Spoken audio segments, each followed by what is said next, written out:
since we were scheduled for a 6 o'clock start. So, Carol, I believe you're going to kick us off. I am, yes. Thank you, John. And thank you to everyone for coming out tonight. Welcome. I know it's a very busy time of year for everyone, and so to make the time for this public forum tonight, I think is very important. This process began for the Hopkins Public Schools as long ago as March 2020. So when we all went into remote instruction on March 10th, Susan Rothermick, the Director of Finance and Operations, and I submitted this statement of interest to the Massachusetts School Building Authority.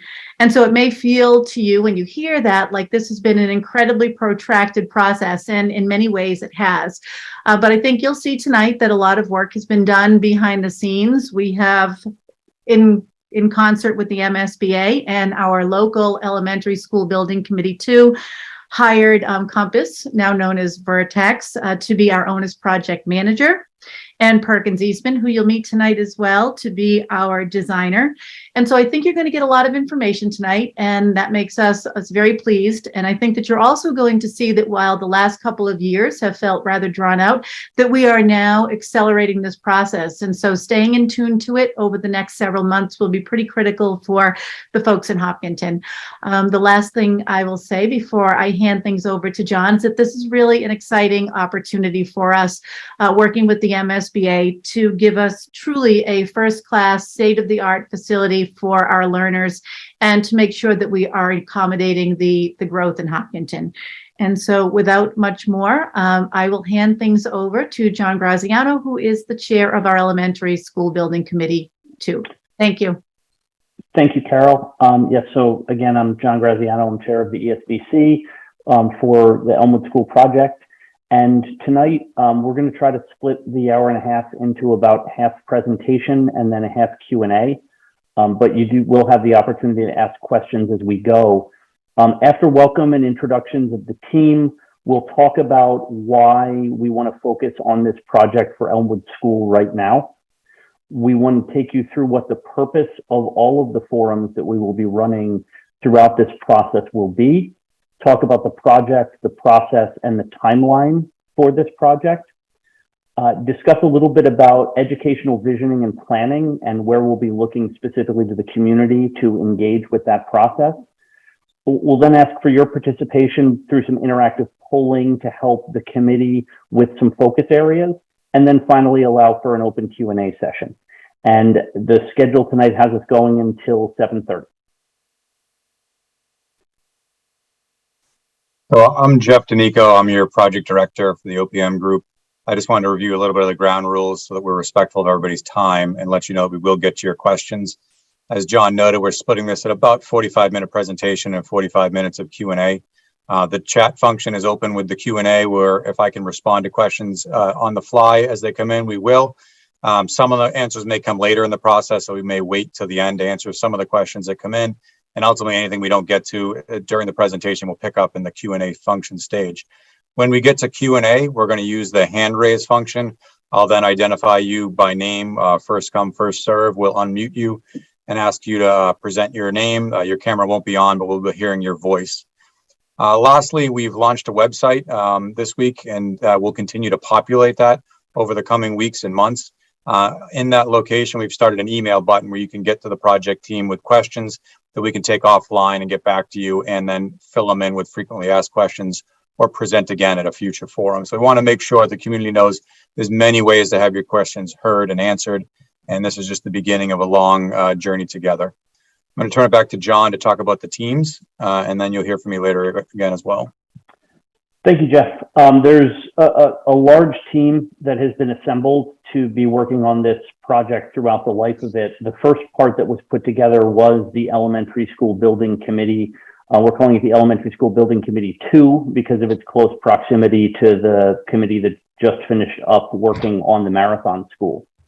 From a community member perspective, we have Mike Shepard, Tiffany Ostrander, Jagrut Jathal, myself, Shahidul Manan, who is also the representative from the Select Board, Leah Batler-Rafferty, who is our school committee member, with Jen Devlin as our alternate when Leah cannot attend, Bill Flannery, who is our appropriation committee member, And then non-voting members who are key participants of the team and the process are Norman Kamalo, our town manager, Dr. Carol Kavanaugh, the superintendent, Susan Rothermick, who's the director of finance and operations, Ann Carver, the principal of Elmwood School, and Tim Person, the director of facilities. And I'll turn it back over to Jeff to introduce the professional teams. Yep. So again, I'm Jeff Danico. I'm your project director from Vertex. We were formerly known as Compass Project Management when we led the town through the Marathon School project. And we're happy to be invited back to be part of this process as well. With me is Chris Eberly. He's your senior project manager that will be in the trenches with the district all the way through to the end of the project. Another important person that's in the room here that I want to note is or not in the room, but as part of the process is the MSBA.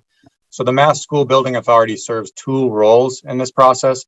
One as the funding partner, and the final numbers will be dictated at the end of the feasibility study when the town has determined the total value of your project and submitted to them for their approval. And the second is an authority to review the program and the contents of the building. And they have a prescribed method and timeline for this project. I'll get into that a little bit later when I speak again, but the iterations and three major milestones that occurred during the feasibility study phase. I'm going to turn it over to Bob to introduce his team and take us through. Thanks, Jeff. My name is Robert Bell. I'm with Perkins Eastman. I'm a principal at Perkins Eastman. We're the architects that were hired to take you through the Elmwood project. I also focus on educational programming, and familiar or faces that you'll see quite often include Dan Colley, who's joining us tonight. He's our project manager. Dawn Guariello, who's our project architect and designer. Lisa Pecora, who we have on our team specifically as a communications specialist. And Heather Hargway, who is our sustainability director and will lead us in the net zero energy aspirations.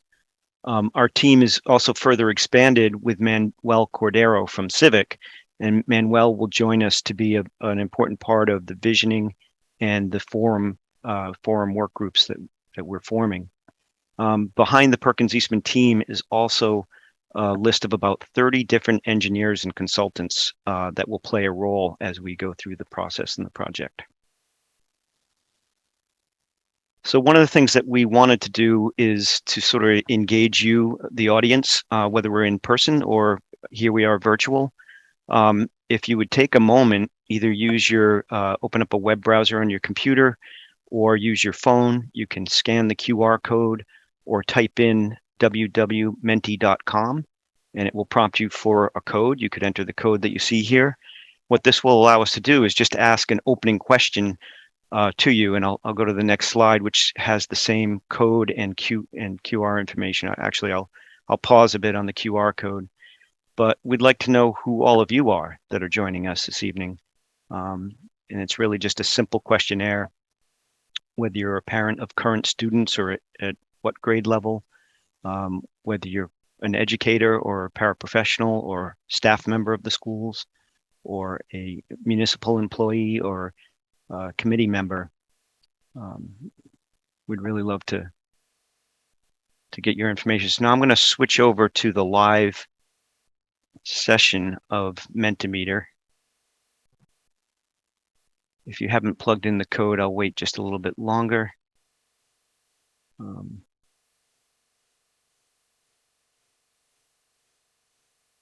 we'll see. Results will start to come in. Again, if you're still going to the website, menti.com, you can plug in the code 42386674.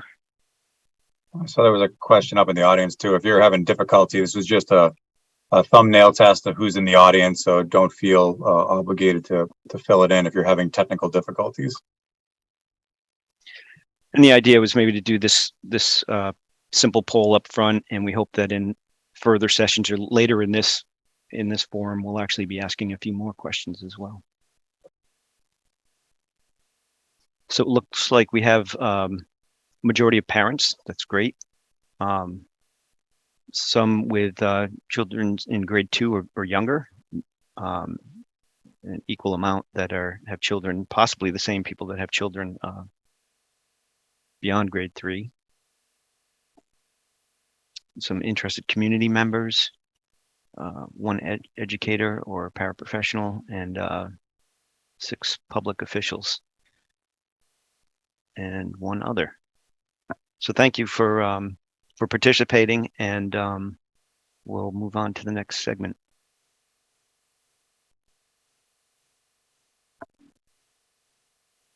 All right, thank you, Bob. So just in case there are people in our audience tonight who are wondering why Elmwood and why now, as I mentioned when we opened tonight, the Elmwood SOI for this particular project was submitted back in March of 2020. And if you take a look at the bottom of the screen right now, you can see how many times we have submitted to the MSBA unsuccessfully for the Elmwood project. So we submitted statements of interest in 2008, 12, 13, 17, 18, and 19. And why Elmwood? So if you look at the numerical list, Elmwood was built in 1964. Technically, it is our 2nd oldest building in the district, but currently it is in the worst condition of the 5 buildings. Based on MSBA guidelines, and what they do is they calculate your square footage, Elmwood School should accommodate about 520 students. And you know that today we are well over 600 students at the Elmwood School. So really it's, in terms of its size, it's just not appropriately sized for the number of students that we have going there. It's built on a Tennessee gas line. It contains asbestos materials. The cafeteria, so as you know, we have built additional wings on the Elmwood School over time. They have put on modular classrooms over time. And even though we continue to add classrooms, what we haven't done is we haven't expanded the size of the cafeteria, for example. And so 4 waves of lunches are served there every day. So we have some kids who are getting off the school bus and it's not long after that they're going to lunch. And then we have some kids who are eating lunch far late into the day, probably not long before they get back onto the school bus to go home. The cafeteria is just essentially too small to house the number of kids that we have there and reduce the number of lunches. The play area outdoors is too small to accommodate our current and future enrollment. Elmwood is a geographical outlier. We had 2 modular classrooms, and as you know, we just recently added an additional 4, and there's really no more room on the Elmwood School for modular classrooms. There are pretty serious parking restrictions at Elmwood, electrical shortcomings, technological limitations, and as you'll see on the next slide, we are in desperate need of office space at the Elmwood School. So back in 2019, we did have an assessment done of the facility, and as you can see, the classroom sizes are ample. And so if they are sized right, they would be colored green, and most of our classrooms are. But what you'll see as spaces like the library and the cafeteria, they are too small. And a lot of those red spaces that you're looking at, so some of them are special education rooms, and many of them on that bottom main floor, those are office spaces. We have whittled away at the space in there to continue to accommodate kids at the expense of accommodating some of our administrators. And Mrs. Carver, the building principal, who's on this call tonight, will tell you that she and her assistant principal are sharing an office right now, and they are in very close quarters.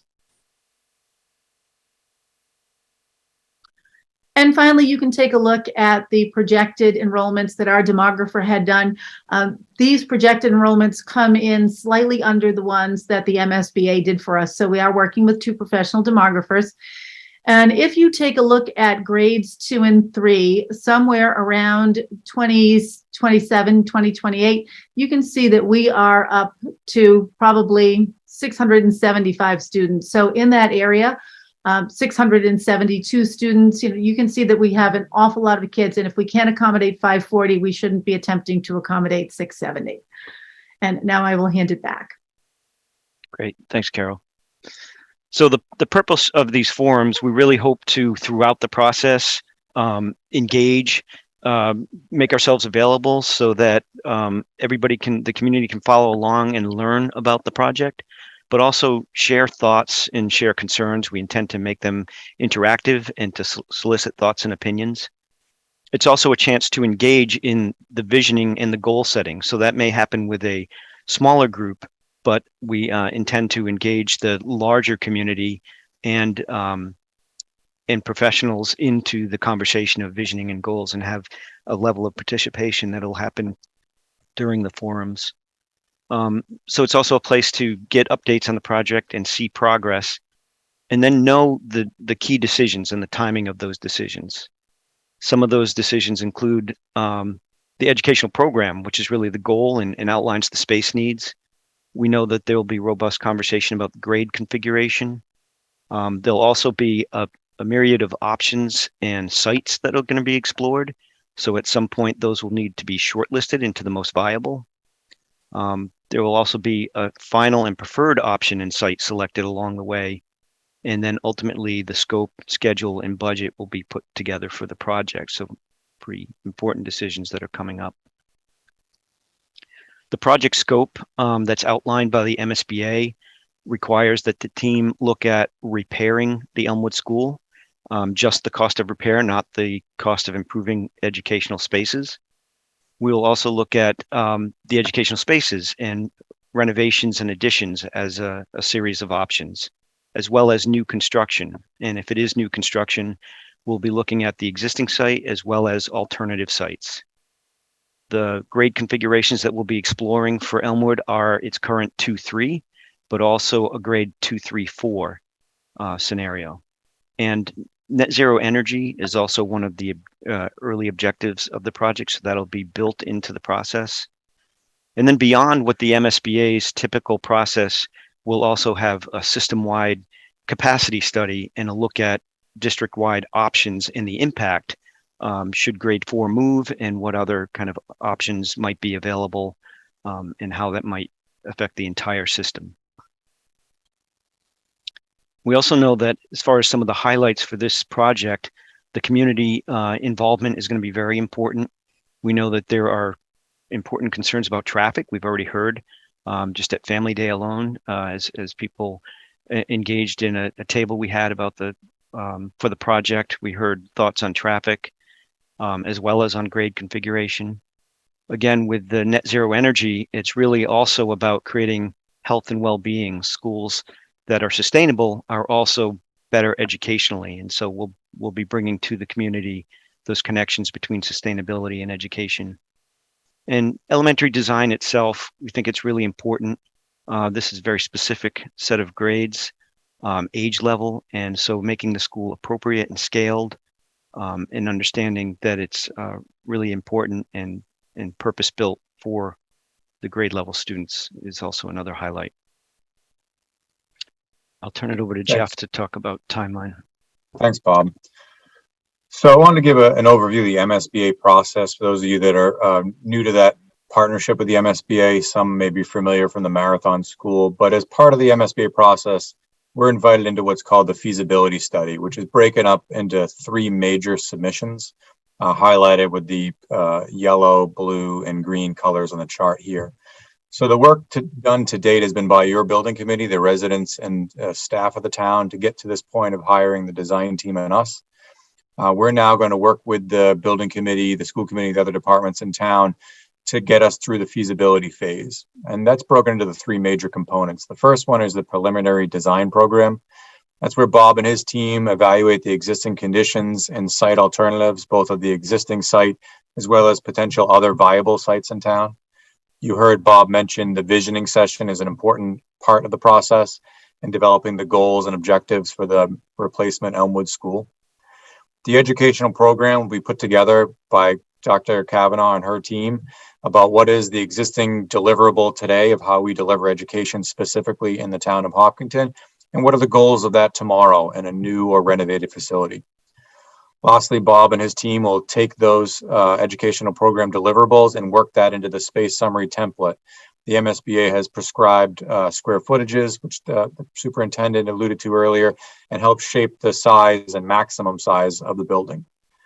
Lastly, at the end of PDP, we'll be developing and shortlisting options. On the prior slide, Bob talked about the MSBA requirements for a code upgrade. So that's if you took the existing building today, not meeting your space needs, but just getting it up to today's code, what would that take?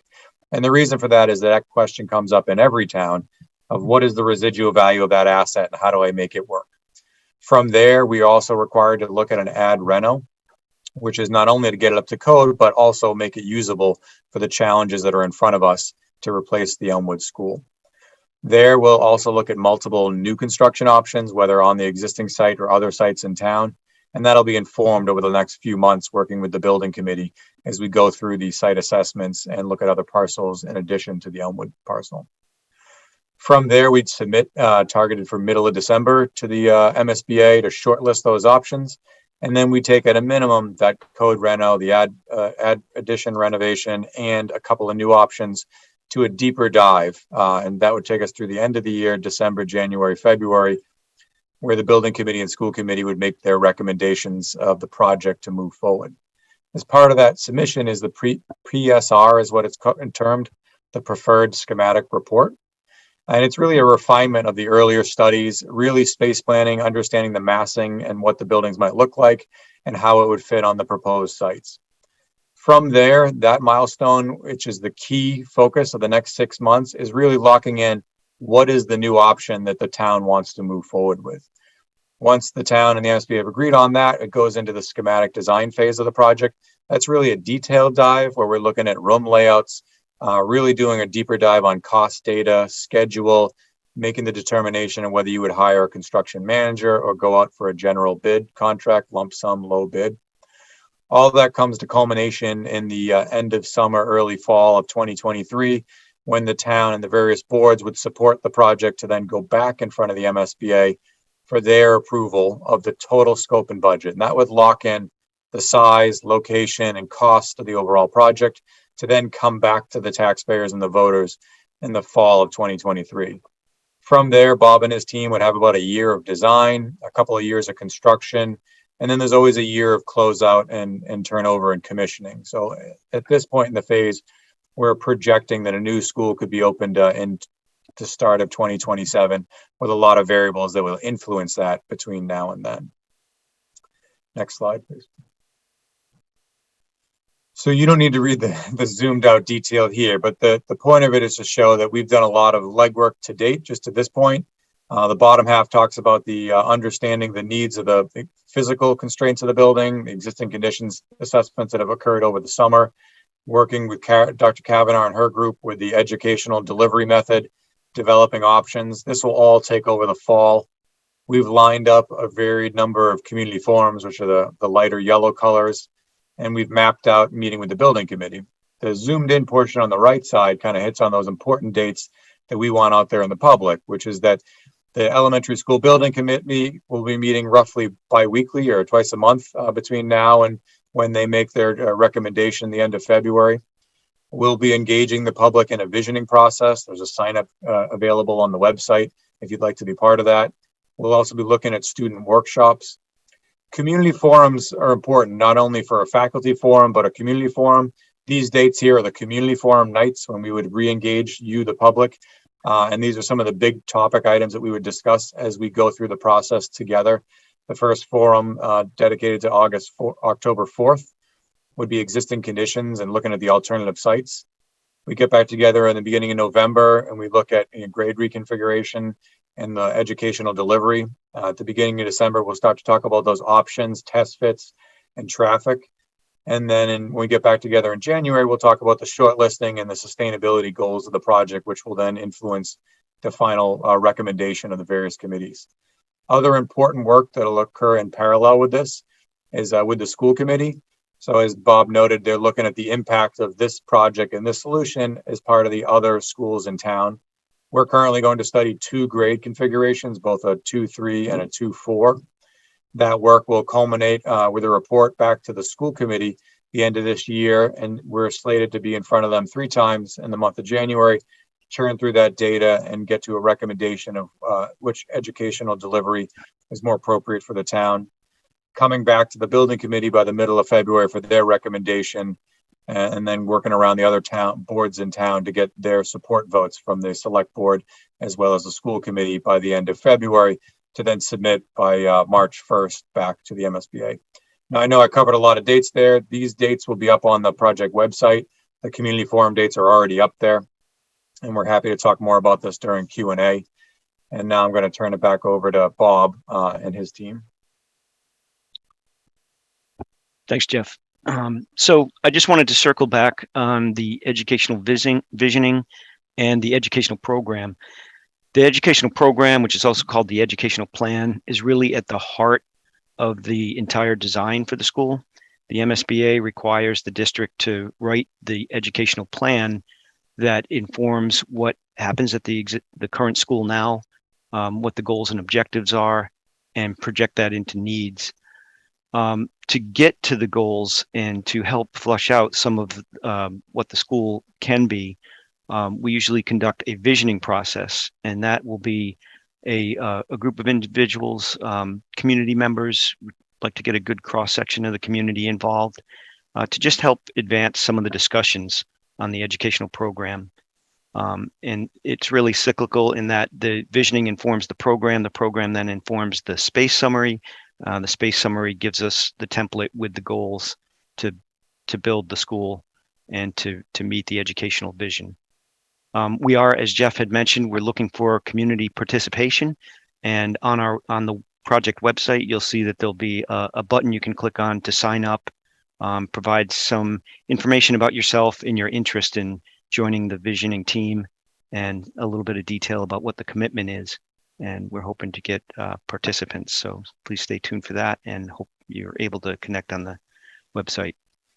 I'll now move on and have Manuel talk a little bit about educational visioning.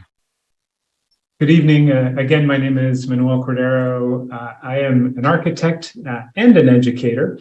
And my role here is to help facilitate some of these forums, and in particular to facilitate the visioning portion.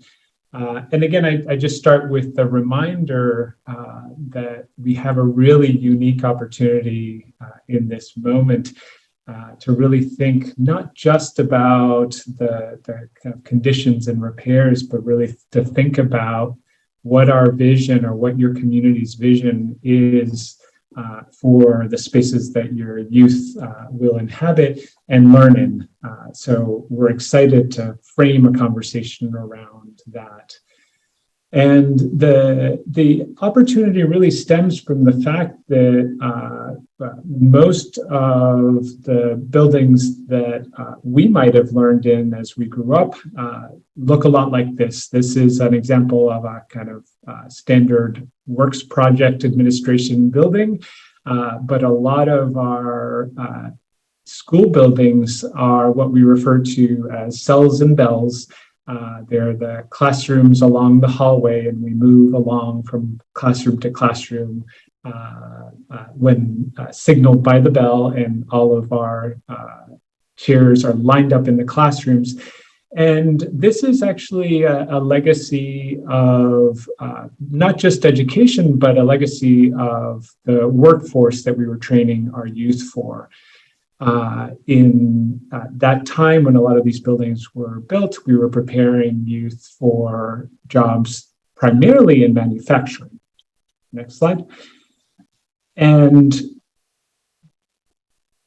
those classrooms actually looked a lot like the workspaces that we were preparing students to be in. So we had our desks lined up in our classrooms, and the workspaces were lined up in the factories. Now, that's not to say that we're not still preparing youth for a variety of workforce opportunities, but we know that manufacturing is now a smaller percentage of our workforce.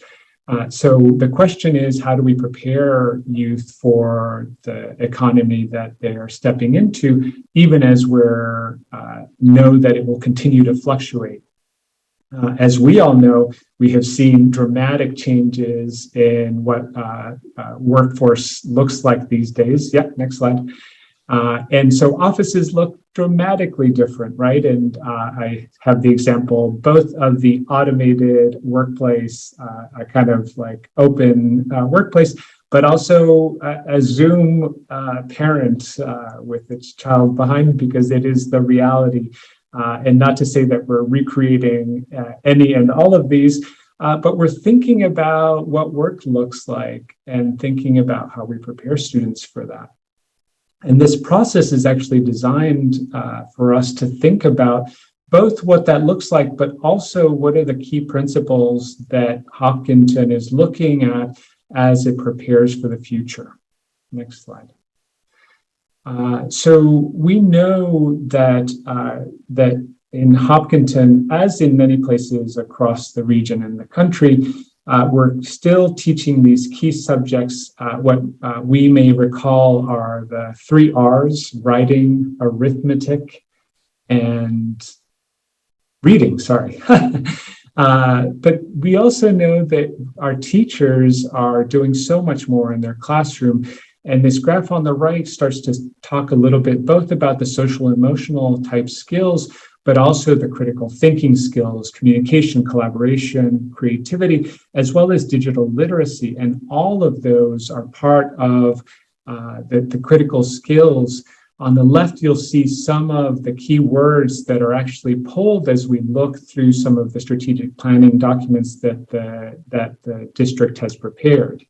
In the next slide, you'll actually see a couple of screenshots pulled straight from the strategic plan. We will be using that as a baseline document to refer to as we think about the improvements that we want to make and how to align the spaces that we're designing to the work that's actually happening currently in classrooms, but also our aspirations for what might happen in those classrooms.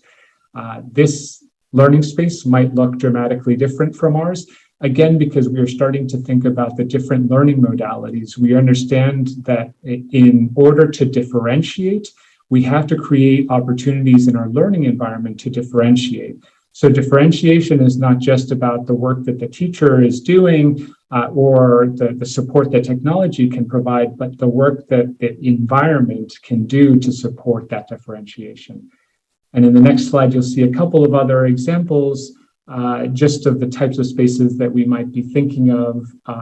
And again, these are very early, but thinking about the makerspace type spaces that foster both collaboration and critical thinking, and then thinking about how to connect our youth to the outdoors and to nature in ways that are safe, secure, and nurture their interest and their desire to be active as well.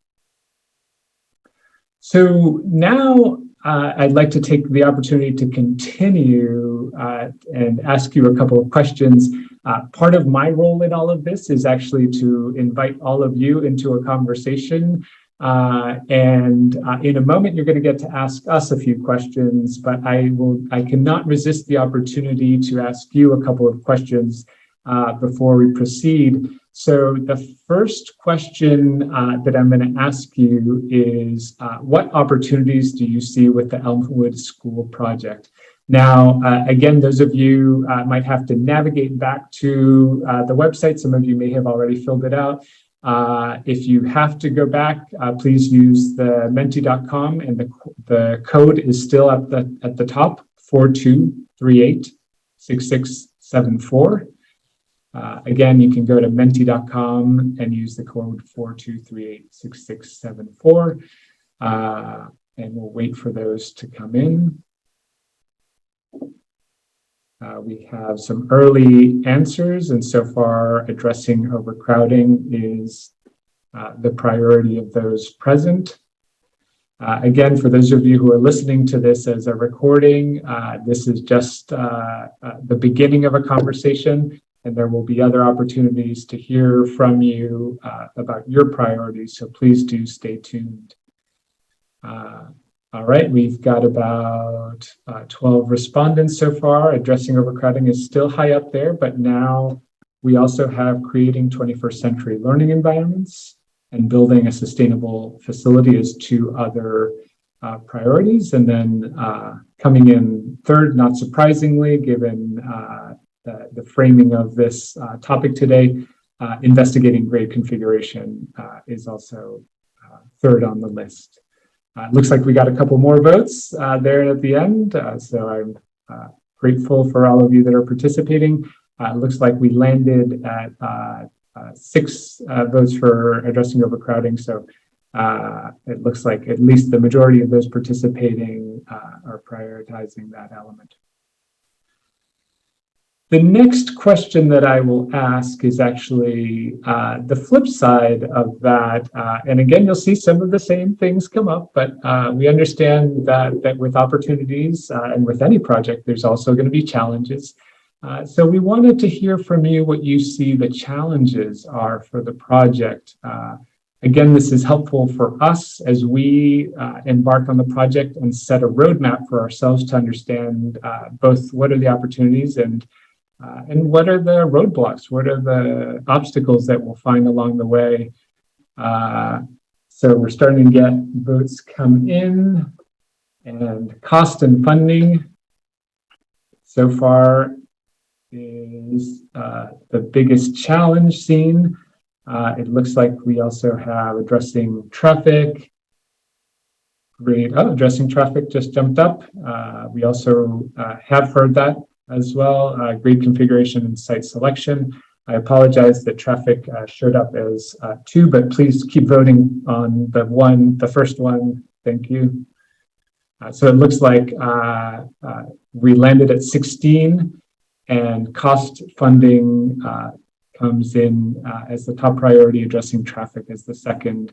And then we have 2 for site selection and 1 for grade configuration and 1 other. So maybe that other might come up using the Q&A function. So we can take a look at that in a moment. Thank you all for sharing both your opportunities and challenges. And I look forward to continuing to have this conversation with you. As we look ahead, I just wanted to talk a little bit about what the process might look like. In the next slide, we're basically interested in this process of the cyclical process, as Bob described it earlier, where we're going to continue to iterate with the information that we have, and then going back and engaging. As you can see highlighted here, there's a few different ways and forums. We have already conducted a faculty forum last week. This is our first community forum, and you see that there'll be both more faculty and more community forums. We are excited about engaging students as well. It's one of the things that I love the most about doing this work. They provide really useful insights, and ultimately they are one of the primary users of these, so we want to get their feedback. And then again, we're going to be working with the visioning team to do some more in-depth work. And as Bob mentioned, we invite you to visit the website and express interest in that process. And again, the intent behind all of these is to gather as much information as we can to distill it and then bring it back to the bodies that are advancing this work, the educational leadership team, the school building committee, and the school committee, in order to advance both our understanding of the project and make decisions that are informed by all of this. Again, it is an iterative process. So as you see in the bottom of the slide, we look back. And it's not that we're moving back in the process, it's just that we're always using the information that we have to inform decisions so that we can move forward productively. And with that, I'll hand it back to Bob to talk a little bit about upcoming meetings and next steps. Jeff, I don't know if you wanted to jump in, but basically this is, we're right about at the 45-minute mark. We're getting close. And so I think we had hoped to turn over, we'll leave this up for a bit, but we had hoped to turn over for question and answer. We did want to highlight again the next several community forums that are coming up. And for those that are interested, I think there was a question already asked. The website for the project is www.elmwoodproject.com, all one word. You can use the QR code, and that should get you to the website. The website is still under construction. You'll see that there's a lot of coming soon categories of information, but some of this that we've already shared will be up.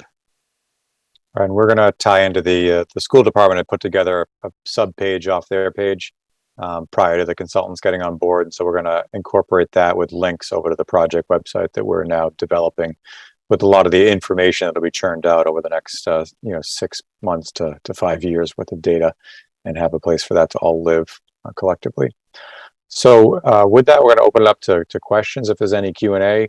As noted, the website will be an open vehicle. for people to submit questions. There's a button there you can click and send an email and submit your email address, and we can get back to you or bring your questions back to the broader community forums that come up in the future. But for here, I'd like to open it up tonight and see if there are any initial questions. I know tonight was more about process and the people that you're going to see. The next couple of meetings will be more digging into the exciting stuff of what it takes to get a replacement school for the Elmwood.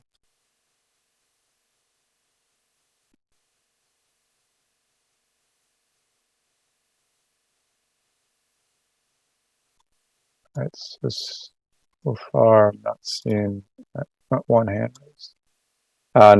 Nicole, you're the first person with a hand raised. If you could unmute.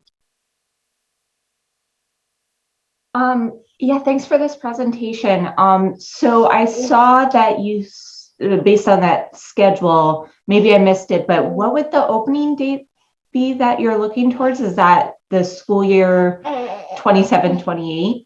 Sorry, the background noise. It's a future Elmwood student or future student of the school in the background here.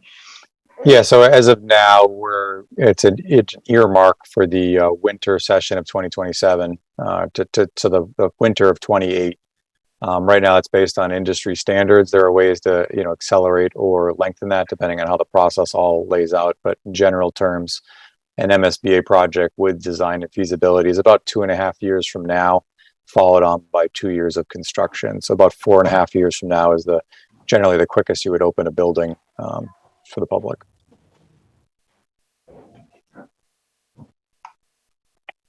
Jeff, I think there are a few questions in the Q&A. I don't know if we want to take any of them live. Yeah, if no one, looks like there's no other hands raised there. So the first question, I could just read them off. The first question was, since Vertex Compass was involved in the marathon, were there any advantages of knowing the work, what went well and what did not? Could you share with the community some lessons learned, either tonight or at future meetings, so that we all know what to avoid or include in the Elmwood project? Certainly, we feel that's an advantage of having us brought back into the process, and I hope the building committee does as well. There was a lot of transparency driven home in the Marathon Elementary School project to make sure there was engagement with the community. We're looking to repeat a lot of those similar outreaches, whether it's coffee chats on HCAM or community forums, having a dedicated project website. We are looking to make sure all those vehicles that were successful tools on Marathon to get the information out there and also to collect the information back are also being deployed on this project. And Jeff, I would also add to that not only is Vertex/Compass back from the Marathon project, and obviously a lot of the district staff, but the committee actually has a fair amount of experience from the Marathon project as well. Both myself and Mike Shepard were on the elementary school building committee navigating that process with the MSBA for Marathon School. So from a community member perspective, we've got a nice balance of experience on these projects and new voices and viewpoints as well. So the second question is there an email sign up? Yes, we're deploying the website today. Right now, there's a button function to submit a question, and we're looking to add another button there that would allow you to follow along so that we can push information back out for those that want to subscribe to it. So that button will be added, but if you want to use the initial button that's already on the website of submitting a question, just submit your email and ask to be added to the list, and then we can get you on that list that we're going to start generating from now forward. Yeah, and I will also add that the link to the Google form for the visioning team is there as well.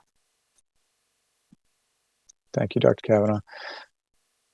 What disruptions would be there for current students? So that question, we can't answer yet, from specifics, because we don't know the size, location of where the replacement facility would be. Right now, as part of the MSBA process, we're still looking at all avenues of whether it's an addition or renovation, a new building on the current site, or whether there's a new building on other sites. And so ultimately, the solution that the building committee and school committee supports, that will be one of the considerations. We'll work with the building committee to help develop criteria. Is jumping ahead to another future meeting, but as part of the evaluation process, we'll work with the building committee to develop the town specific criteria when you go through and analyze the various options that are out there, and impact to students and impact to neighbors and things like that are certainly among the list of things we consider important.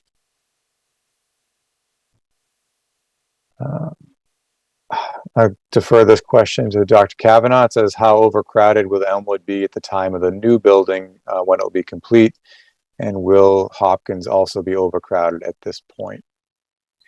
So the answer to those questions is simply yes. Both of those schools, Elmwood is currently overcrowded, and the population, according to our demographers, will continue to grow. And the same thing is true at Hopkins right now. You know that we put 4 additional modular classrooms on Hopkins recently. We're going to have to start doing things like dismantling art rooms, or perhaps creating classrooms in the library media space, just to sort of accommodate kids until we get to a place where we can do some additional work on the Hopkins school. Right now, a very nebulous plan is to say that while we are working on this Elmwood project, we would concurrently be working on a Hopkins project. Because I think that when we are prepared to open the doors to whatever the new Elmwood looks like, or renovated Elmwood looks like, we have to do the same thing for the Hopkins school.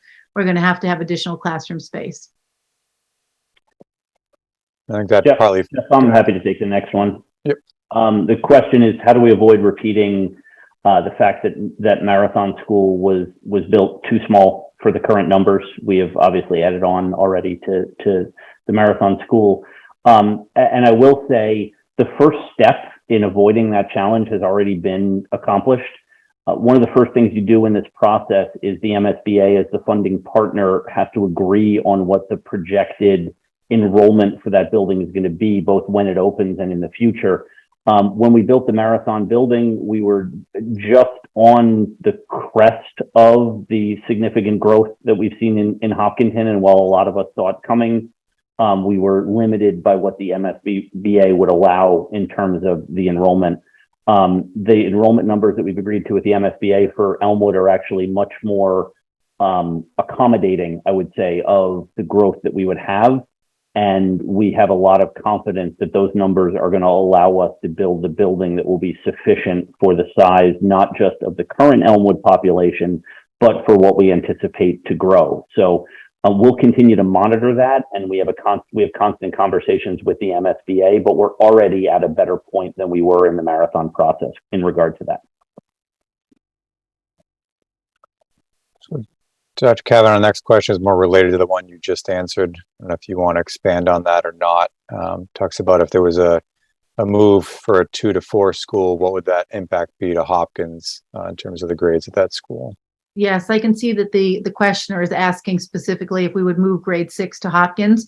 And while none of those decisions has been made, certainly that's an option. The next question has to do with planning for net zero building. For those of you that are not familiar with that term, it is gaining popularity with all school projects and many other projects that are in the pipeline. And that's to offset your footprint, essentially, that the amount of energy the building uses is offset by production, either through photovoltaics on the roof, geothermal wells providing heat and cooling to the building, or otherwise reducing your impact with your energy usage in the building. So and Bob can talk more technically to it more eloquently than I, but they measure the energy intensity units of a building, and then you offset that. So that's basically your energy footprint of the building. The commenter understands full well that does come with a cost premium from an upfront cost, from a capital investment, but it's done with the intent of offsetting long-term and ongoing maintenance costs of the building and utility costs. And so as part of the providing information to the building committee, we will do some of those life cycle cost analysis with Bob and his team. I don't know if Bob or you or Dan want to amplify that at all. Absolutely. I guess I'll start with, net zero energy can potentially cost more upfront, but what we're actually going to be focusing on is things that can offset the costs. So you can imagine if you invest a little bit more money in the envelope, if that results in downsizing the size of the mechanical units, you don't necessarily increase costs. There's things that we can do right out of the gate, and you'll see that when we do all our planning options, it'll have very good solar orientation. Those just kind of build in natural energy efficiency. So there's a lot of strategies that we'll be employing. Our full team, including our consultants, have over 20 net zero buildings under our belt. So we're bringing a lot of experience to this. And I think it will be important that we do show, even though, the votes and decisions are mostly made on from a capital expenditure point of view, we will be showing the payback, as Jeff had talked about, the life cycle and the payback for those investments. All right, John, I think the next question is direct to the school committee. Yeah, I'll take the next one. So the next question notes that approximately a third of Hopkinton voters have lived in town less than 5 years, so they're not as engaged in town meeting issues as longtime residents are. And this is a challenge the ESBC might not have faced to such a degree during the marathon project. How will we reach this large newer voting block? I will say the way we're going to reach this large newer voting block is trying as many different communication methodologies as we can come up with, and then probably trying more the next time around. We are engaging, in addition to the website, social media. So people may have already seen, we've reactivated the Facebook and Twitter accounts from the last ESBC. We're going to continue to push messaging out to school families. We're going to partner with organizations like the Hopkinton Moms Group that might be able to reach families that don't yet have children in the school district. We will put posters up at Starbucks. We will sit at Starbucks. We will basically do everything we can, and continue to try to come up with new ways. So over communication is something that we will strive to do. And new kind of innovative way that I think, thanks to Perkins Eastman and Dr. Kavanaugh, we just had a table out all afternoon at Family Day, and I know they interacted with a lot of families. So we're just going to keep trying creative and new ways, but we're certainly always open to ideas. I also think it's important to add, John, that the visioning group will be visioning ambassadors will really help us to spread the word. We're hopeful to gain a diverse interest, both of parents who have students in the school system and parents who may have children in the school system in the future. So really encourage neighbors and friends to put their names in, and those people will help us be ambassadors to sharing this information as well.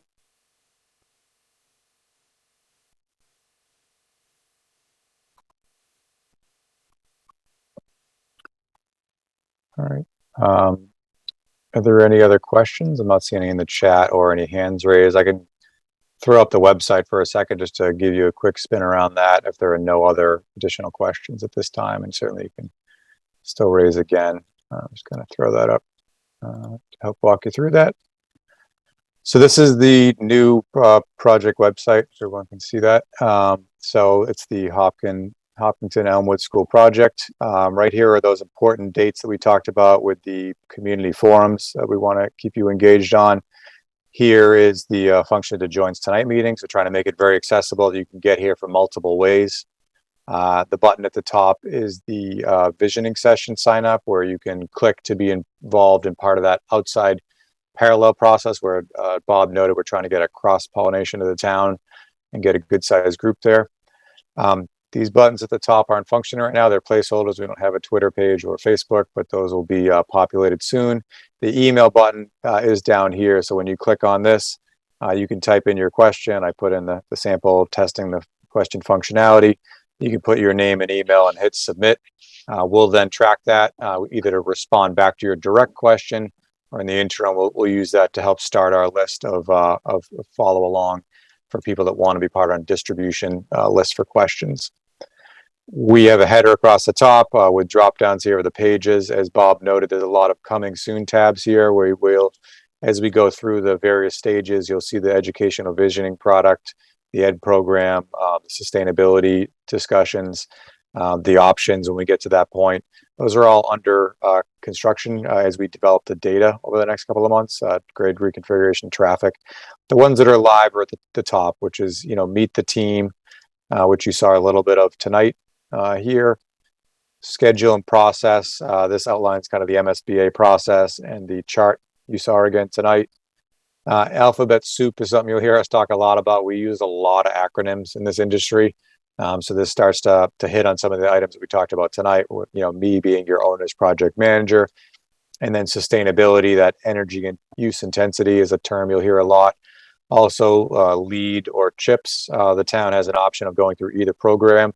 You'll get 2 percentage points higher reimbursement back from the state. So that will be something the building committee will commit to, and we'll just pick which one makes more advantageous sense for the project that we ultimately move forward.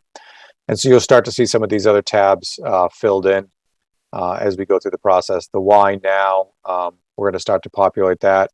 I think there's we have our mission statement here.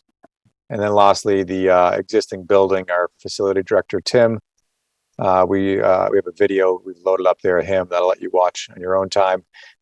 Really just describing the process of arrival around the site and some of the impacts of the existing building. So again, this is the framework that we're going to work together to build out as information becomes available and gets collected at these various forums and formats. We're going to populate all these remaining buttons so that the information is accessible to everybody following along at home. So with that, there might be one new question in the chat. Statement. Thank you. Yeah, we appreciate your recognition of the hard work we're doing so far. Really trying to make sure we get out there in front of the public so that people can get to the information any way that suits them for their comfort level.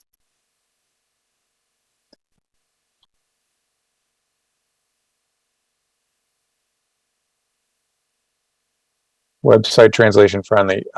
Good question. That is something we were looking to in the background. We have not concluded that yet, but more to come on that. That has been a conversation going on with the project team as we develop the website and what the options are with it. And we're also looking at that for future, especially the virtual forums and any other way that we can accommodate that the population of non-native English speakers. So.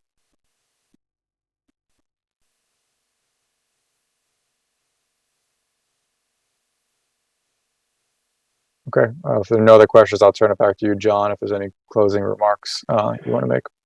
No, just thank everyone for their time tonight. I know that September is an especially busy time for parents, especially, but everyone. So we do greatly appreciate your time. And if you have any questions that you think of after this forum, please pass them along via the website. And we hope to see everyone at our next forum on the 4th of October.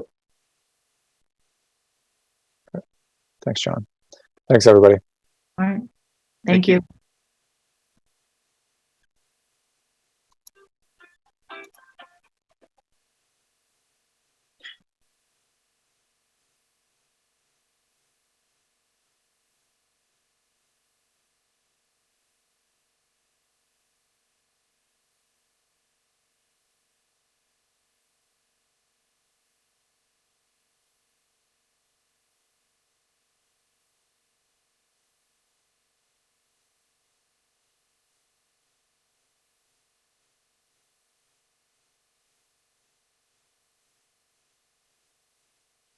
Record.